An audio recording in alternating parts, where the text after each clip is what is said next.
Good morning students. आज हम लोग क्लास 5 में साइंस सब्जेक्ट पढ़ेंगे। साइंस सब्जेक्ट में पिछली क्लास में हम लोग चैप्टर 1 हेल्थ एंड हाइजीन के बारे में पढ़ रहे हैं। पिछली क्लास में हम लोग nutrients of food, balanced diet इत्यादि के बारे में पढ़े थे। आज हम लोग पढ़ेंगे disease.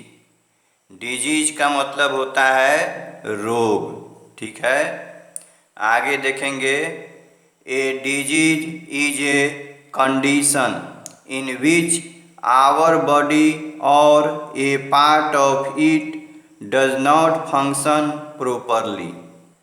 Generally disease are of two types, non communicable disease and communicable disease, ठीक है। नीचे दिया हुआ है नॉन कम्युनिकेबल डिजीज, ऊपर में है एक बीमारी एक ऐसी स्थिति है जिसमें हमारा शरीर या उसका एक अंग ठीक से काम नहीं करता है। आमतौर पर रोग दो प्रकार के होते हैं, एक होता है गैर संक्रामक और एक संक्रामक, ठीक है। तो पहले हम लोग देखेंगे नॉन कम्युनिकेबल डिजीज, यानी गैर संक्रामक रोग, ठीक है। गैर संक्रामक रोग क्या होता है उसके बारे में दिया हुआ है। The disease that do not spread from one person to another are called non-communicable disease. Some non-communicable disease are caused due to the lack of nutrients like carbohydrates, fats, proteins, vitamins or minerals in our diet. These are called deficiencies disease. Some of the deficiencies disease are listed in the table given below. Non communicable disease में बताया गया है जो रोग एक व्यक्ति से दूसरे व्यक्ति में नहीं फैलते हैं उन्हें गैर संक्रामक रोग कहा जाता है, यानी नॉन कम्युनिकेबल डिजीज उसको बोलते हैं, ठीक है। कुछ गैर संक्रामक रोग हमारे आहार में कार्बोहाइड्रेट, वसा, प्रोटीन, विटामिन या खनिज जैसे पोषक तत्वों की कमी के कारण होते हैं। इन बीमारियों को कमी का रोग कहा जाता है। कुछ कमी वाले रोगों को नीचे दी गई तालिका में सूचीबद्ध किया गया है। यहाँ जो है बीमारियों के बारे में बताया गया है, जैसे यहाँ लिखा हुआ है डिफिशियंसीज डिजीज, ठीक है। यहाँ लिखा हुआ है caused by the deficiencies of, ठीक है। यहाँ सिम्टम्स है और यहाँ फूड रिच इन न्यूट्रिएंट्स, यानी 1 नंबर में जो है यहाँ बताया गया है कमी के रोग, यानी यहाँ कौन कौन से रोग हैं उनके बारे में यहाँ बताया गया है।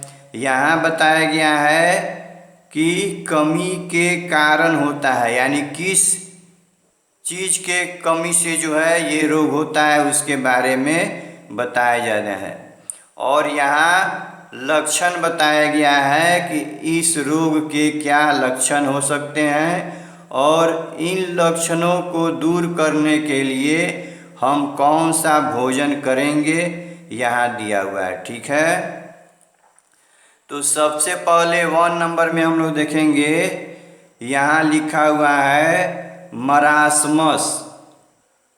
मार्समस जो है जिसको कि शरीर क्षय या सूखा रोग भी उसको बोलते हैं। तो ये जो है मार्समस जो है प्रोटीन, कार्बोहाइड्रेट्स एंड फैट्स के कमी के कारण जो है यह सूखा रोग होता है। ठीक है, इसके क्या लक्षण होते हैं? तो इसमें लक्षण में बताया गया है the child becomes so thin and loose folds of skin can be seen all over the body.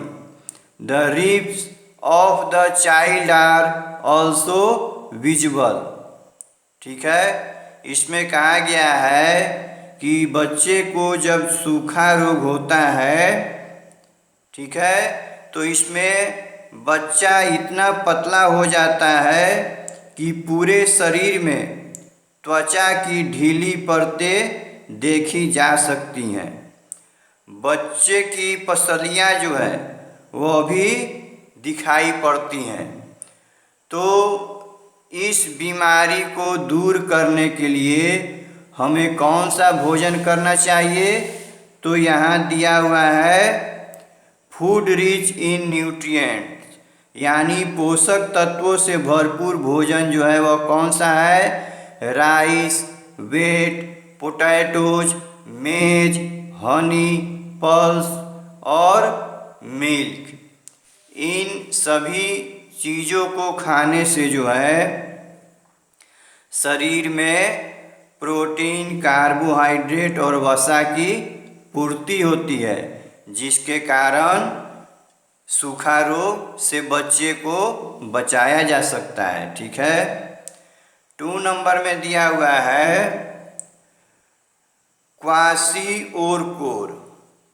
क्वाशिओरकोर यह भी एक बीमारी है जिसको हम कुपोषण भी बोल सकते हैं। ठीक है, यह प्रायः बच्चों में होता है और यह जो है प्रोटीन्स की कमी के कारण होता है।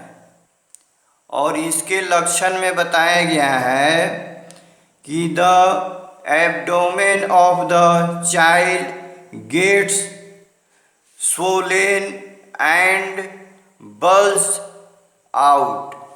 The legs become thin.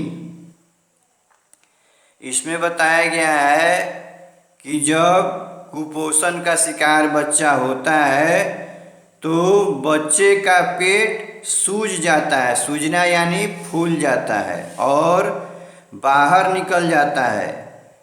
पैर जो है वह बच्चों को क्या होते हैं? पतले हो जाते हैं। तो ये सब किसके कमी के कारण होता है?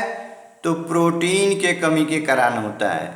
तो प्रोटीन के कमी को दूर करने के लिए बच्चों को क्या खिलाना चाहिए? तो यहाँ दिया हुआ है एग्स, फिश, मीट और पल्स, यानी अंडे, मछली, मीट और दाल, जिसमें प्रोटीन की मात्रा अधिक होती है। तो इसे खिलाने से बच्चों में ये जो कुपोषण का रोग होता है वह कम हो जाएगा, यानी बंद हो जाएगा। ठीक है, तो बच्चों आज हम लोग यहीं तक पढ़ेंगे। आगे के क्लास में शेष जो भी डिजीज होगी उसके बारे में पढ़ेंगे। ठीक है, ओके।